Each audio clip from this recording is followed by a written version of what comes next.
Hey there, my friends. In today's video, we are going to build on our last two videos.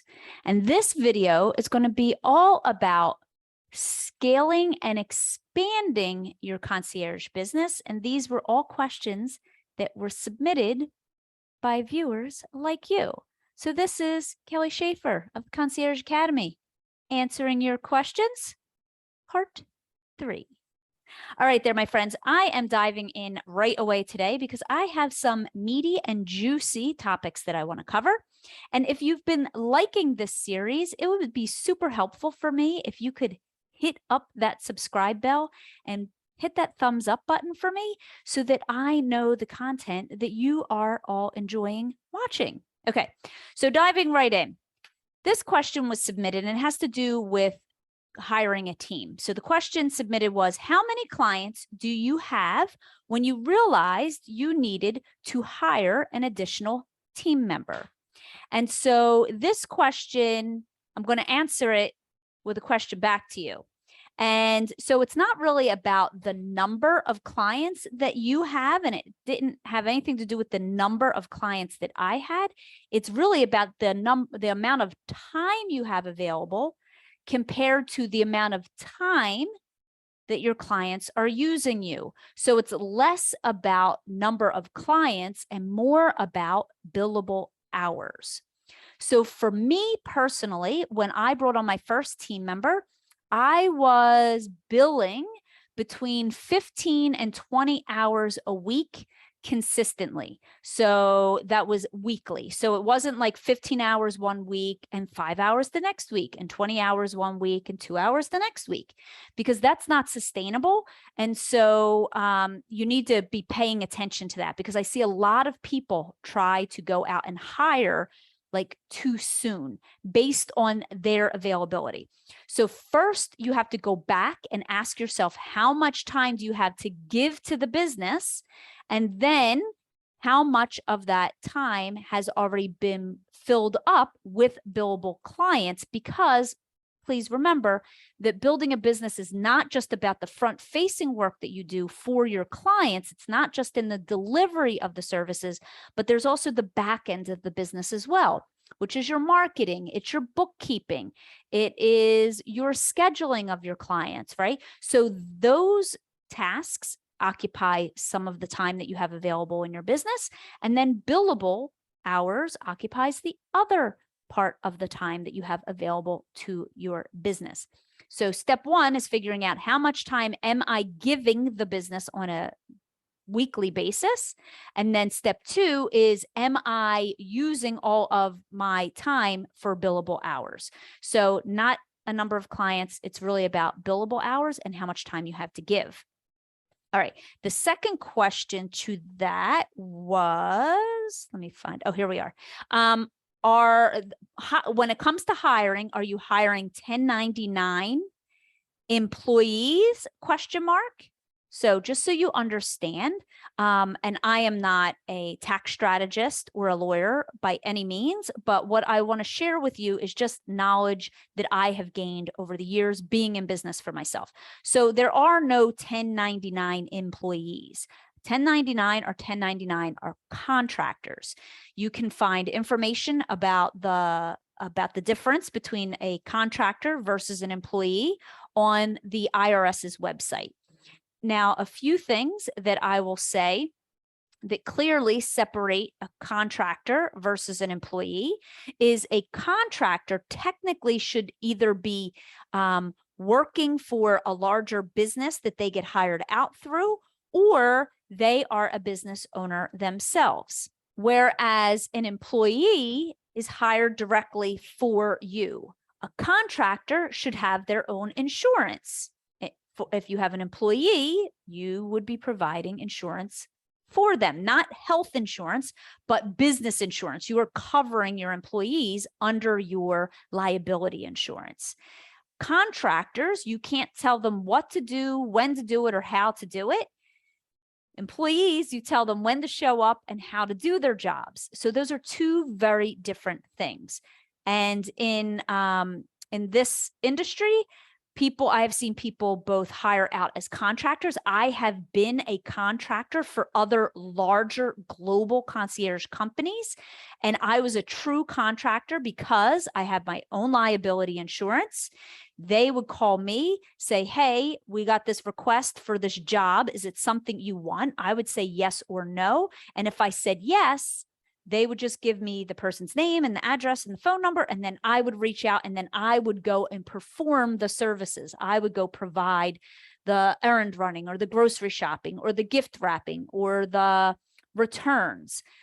Whereas if I was an employee of the company, then they could tell me, you have to show up at this time. This is the time you need to show up. This is how you're going to do it. This is how you're going to, make the returns. And they give you more specific direction. Okay, so two very different things, 1099 versus employees. The third thing, hiring help. How do I hire help? Okay, so my recommendation here is just like having a right fit client, you want to hire the right fit team. And what that means is the way I hire is number one, personality fit and a personality match first. So when I was first hiring people, I decided that I wanted the people who worked for me to be a direct extension of me and my brand. And so me and my brand, we would be like fun, loving, caring, get shit done kind of people, more laid back, but yet very good at our jobs, right? Also, fun, happy, positive, warm, inviting people. So one of the things that I had as part of my hiring process, and I had it in my one ads, I had it in our interviews, is we have a 100% happiness required policy, which meant that you always had to show up at a client's house with a smile on your face. If you had shit going on at home, you were not allowed to bring that to the job. And so I would go and I would interview people like before Zoom. I would go and meet people in like coffee shops to interview them. And literally I would walk in sometimes and went to interview someone and they were sitting there with a scowl on their face. And immediately they were not a personality match for me, my brand, or my business. Even if they had 5 pages of qualifications. First point, they were not a personality match. So personality fit. The second thing that I look for is an availability match. So the time that you need them to be available for the work that you're offering your employees. Do they have an availability match? In the beginning, I was hiring people who could be flexible and, didn't need a whole lot of hours and would be fine with working 5-10 hours a week. But as I grew, having somebody who could work 5-10 hours a week was not serving the needs of my company as I grew. So at that point, I needed somebody who could work 20 to 30 hours a week, had more availability, was willing to work, maybe an occasional weekend. So think about your availability match. The other thing I look for is a skills match. So not necessarily like, do you have the skills such as like a college degree or actual physical experience in the job, more of a skills match of, so for example, if I need to hire somebody to help with seniors, do you like working with seniors? Do you have experience working with seniors? Do you have compassion? Do you have empathy? Can you work with seniors? That's what I mean by a skills match. Not necessarily have they, been a CNA or went to college for working with seniors or have a care manager's degree. It's really about, do they have the ability and the desire to work in the confines of the business and the services that you are offering? And then the fourth question had to do with, how do employees work in terms of responsibility? So again, I would put this back to you and ask you, what do you want your team to be responsible for? And those responsibilities will grow the more you grow as a leader in your business. A lot of times in the very beginning, we bring people into our business to help share the load of the work, but then you're not actually having them have buy-in to the business. And the best employees that you could ever hire for your business are people who are 100% on point, on belief in the mission that you stand for and what you are trying to create in the world. And so looking for those things and helping people be responsible for those things within your business. So some of the responsibilities that you can look at are they going to schedule their own shifts, so to speak, with clients? Are they going to be the first contact with clients? Who's going to schedule them? Are they going to schedule themselves, or are you going to schedule them?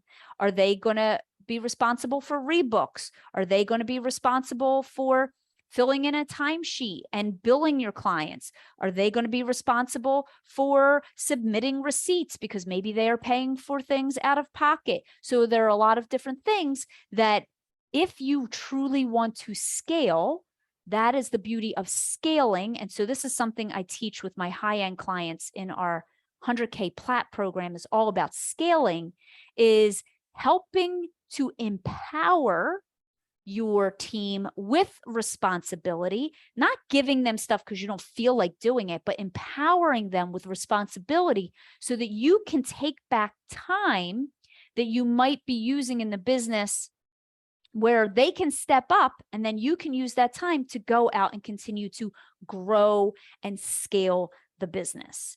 So this video is all about expansion and leveraging and scaling your business.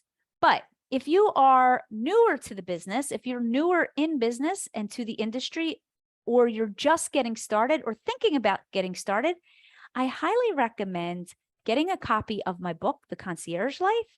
In this book, I go through everything from the marketing strategies you want to use, talking about your business, pricing your services, niches, mindset issues, things that you're going to be want to be thinking about as you're growing. And there are a lot of additional resources in the back of the book. And I'm going to put a link to the book down below.